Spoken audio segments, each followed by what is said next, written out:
بسم الله الرحمن الرحيم. السلام عليكم ورحمة الله وبركاته. معاكم كابتن باسم الزمر، برنامج كرة مع باسم.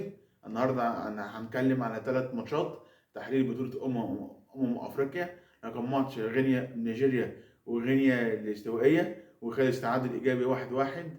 ثم ماتش المنتخب الوطني موزمبيق تعادل 2-2. بعد كده بعد ما نخلص تحليل هنتكلم شوية عن منتخب مصر. بعد كده رقم 3 ماتش غانا الراس الاخضر انتهى منذ قليل 2-1 لراس الاخضر. اول حاجه نتكلم عن ماتش نيجيريا وغينيا الاستوائيه. انا كاتب الاحصائيات واقول لكم التحليلات وكل حاجه. نيجيريا ضيع اول فرصه في اول ثواني، ثم غينيا الاستوائيه ضيع هجمه في الدقيقه الثالثه، ثم نيجيريا ضيع هجمه في الدقيقه الرابعه، ثم نيجيريا عمال يضيع بقى، ماسك الكوره عمال يضيع لحد غينيا الاستوائيه يحرز الهدف في الدقيقه 36. ثم نيجيريا يتعادل بعدها بثواني. بعد كده نيجيريا يضع في 3-5 هي نهاية الشوط الأول تعادل إيجابي 1-1. بعد كده بعد كده نيجيريا يضيع هجمة مرتدة في الدقيقة 54. بعد كده نيجيريا يفضل ماسك الكورة لحد آخر الماتش، وللأسف يخلص تعادل إيجابي 1-1. كده ترتيب المجموعة. نيجيريا دي معاها مين المجموعة الأولى؟ كده كوت ديفوار 3 نقط، نيجيريا نقطة، غينيا استوائية نقطة، غينيا بيساو 0 من النقاط.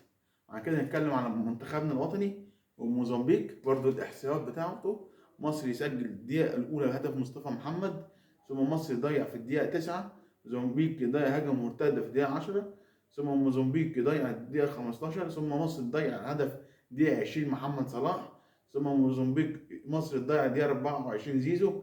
وبعد كده بعد كده نشوط آخر هجمة للمنتخب مصر الدقيقة 37. بعد كده الشوط الثاني، بداية الشوط الثاني موزمبيق يخطف مصر باتنين، يجيب جولين في الدقيقة أول الشوط الثاني، يخطف جولين. ثم مصر عمال يضيع ويستحوذ، بعد كده ضربة جزاء لمصر في الدقيقة آخر دقيقة اللي حرزها محمد صلاح من نقطة جزاء. كده خلص الماتش 2-2. نتكلم بقى عن الماتش الأخير، غانا والراس الأخضر. الراس الأخضر يسجل مباراة غانا الراس الأخضر يفاجئ غانا بالجون في الدقيقة 17، ثم الراس الأخضر يضيع فرصة الهدف الثاني، ثم غانا يضيع هجمة في الدقيقة 26، ثم غانا تتعادل في الدقيقة 36 بس الفار يقول أوفسايد ما فيهاش حاجة. ثم غانا نهاية الشوط الأول 1-0 لراس الأخضر. بعد كده بداية الشوط الثاني راس الأخضر ضيع هجمة 49، ثم غانا يتعادل في الدقيقة 59، ثم غانا يضيع في الدقيقة 60، ثم الراس الأخضر يضيع في الدقيقة 66. راس الأخضر يفضل مسيطر في راس الأخضر ضيع في 72، ثم يضيع في 82، ثم 89، ثم يسجل 92، ثم الراس الأخضر يفوز على غانا 2-1. كده المجموعة دي راس الأخضر 3 نقط، ومصر نقطة، وموزمبيق نقطة، وغينيا واسمها ايه، اللهم صل على وغانا 0 من النقاط. ثم بقى تعالى بقى حلو نتكلم عن تحليل منتخب مصر. النهارده المنتخب مصر كسب وجاب الجون في الدقيقة في أول الماتش مصطفى محمد، ثم استهتر في آخر الشوط الأول، ثم موزمبيق تقدم علينا 2-1. ما ينفعش كده، لا لا لا لا لا لا لا, لا. النهارده ما ينفعش يحصل كده خالص، كده ما ينفعش يحصل كده خالص. وكده منتخبنا المصري كان يقدر يفوز بسهوله. كده نحط كده في حزب البنك كل مره، بس انا متفائل. لازم تتفائل عن ماتش راس الأخضر، لازم تتفائل.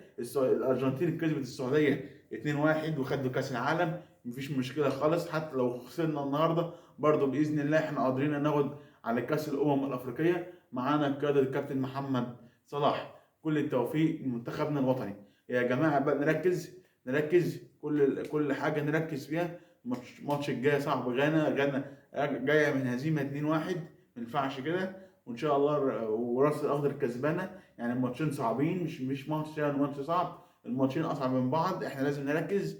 نفوز غانا الاول 3 نقط كده معانا 4، ونفوز راس الاخضر معانا 7، كده نتصدر على الراس الاخضر على الاقل فرق نقطتين. ان شاء الله راس الاخضر يعني لو يكسب موزمبيق الماتش الجاي، واحنا نكسب غانا، يبقى احنا كده معانا 4 نقط، وموزمبيق مع راس الاخضر معاها 6. واحنا لازم نفوز باذن الله. كده بكره عندنا 3 مباريات بكره ان شاء الله باذن الله.